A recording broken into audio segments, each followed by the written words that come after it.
ہر ایک انسان نے بچپن میں یہ حدیث پڑھی ہوگی کہ نبی کریم صلی اللہ علیہ وسلم کے ساتھ ایک بچہ کھانا کھانے بیٹھا۔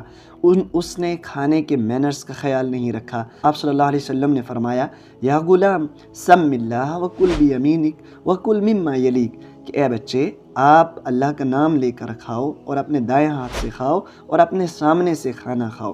ذرا دیکھیں کہ بچہ جسے معلوم نہیں ہے کہ کھانا کس طرح کھایا جائے، کھانے کے آداب کیا ہیں، تو وہ بچہ اگر آپ صلی اللہ علیہ وسلم اس کو ڈانٹ دے تو وہ بچہ کھانا وہیں ڈال دیتا یا بھاگ جاتا۔ تو آپ صلی اللہ علیہ وسلم نے اس بچے کی مائنڈ تھنکنگ کو سمجھا اور اس کے بعد اس کے ساتھ بات کی اور محبت سے اور ادب احترام سے اسے سکھانے کی کوشش کی کہ پہلے اللہ کا نام لو، پھر اپنے دائیں ہاتھ سے کھاؤ اور اپنے سامنے سے کھاؤ۔ یہاں سے انسان کو ایک بات اور سمجھ میں آتی ہے کہ جب کسی ضدی انسان پر یا غفلت میں پڑے انسان پر آپ رحم کھاتے ہیں تو وہ بھی آپ کی بات کا احسان مانتا ہے۔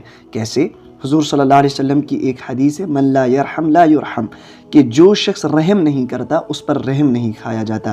تو بچوں کی مائنڈ تھنکنگ کو سمجھنے کے لیے ہمیں یہ سمجھنا ہوگا کہ ان میں جو غلطیاں ہیں وہ انہوں نے کہاں سے سیکھی ہیں، اور جو غلطیاں سیکھی ہیں انہیں ہم کس طرح سے ٹھیک کر سکتے ہیں۔ اگر انہیں ہم ڈانٹیں گے اور انہیں اپنی غلطی پر پورا یقین ہوگا کہ ہم نے جو غلطی کی ہے وہ بالکل ٹھیک ہے، تو وہ اسے ڈیفینڈ کرنے کے لیے کسی بھی حد تک بدتمیز ہو سکتے ہیں اور نڈر ہو سکتے ہیں اور وہ اس پر بات کر سکتے ہیں۔